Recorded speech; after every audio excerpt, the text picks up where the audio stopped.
আপনাকে দিনের পথে চলতে গেলে অনেক পরীক্ষার সম্মুখীন হতে হবে, কেননা এই পথে ফুল না কাটা বিছানো থাকে।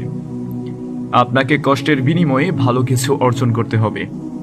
মহান আল্লাহ তো বলেই দিয়েছেন, জান্নাতকে তিনি কাঁটা দিয়ে ঘিরে রেখেছেন। এই কাঁটা বোঝানোর মানে হলো জান্নাত অনেক দামি। ওখানে যেতে হলে আপনাকে অনেক দুঃখ কষ্ট, হাজারো পরীক্ষার মধ্য দিয়ে যেতে হবে। মহান আল্লাহর অত দামি জান্নাত বিনা কষ্টে পাবেন পরীক্ষায় পাশ করা ছাড়া, এটা ভাবা চরম বোকামি। তবে এক একজনের পরীক্ষার ধরনটা হবে আলাদা। আমার যে কিসের উপরে পরীক্ষা চলছে, অনেক সময় আমরা তা অনেকেই উপলব্ধি করতে পারি না, তাই বেখেয়ালিভাবেই পরীক্ষা দিয়ে যাচ্ছি। আর এই গা ছাড়া পরীক্ষায় আমরা ভালো রেজাল্ট কি করে আশা করতে পারি?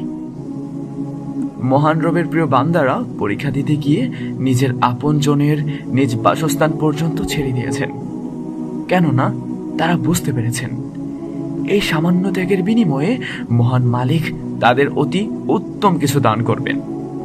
জাস্ট একটা উদাহরণ দিয়ে বোঝালে বিষয়টা বুঝতে পারবেন। এক ওয়াক্ত নামাজ পড়তে খুব কম সময় লাগে, বড় জোর 10 থেকে 15 মিনিট। কিন্তু খেয়াল করে দেখবেন অধিকাংশ মানুষ অনেক অনেক বেশি পরিশ্রম করছে দুনিয়ার কাজে, অথচ এই সামান্য সময়ের জন্য সে নামাজটা পড়ছে না। এখানে তার কত অজুহাত, কত কষ্ট অনুভব হয়। এরকম হাজারো উদাহরণ আছে।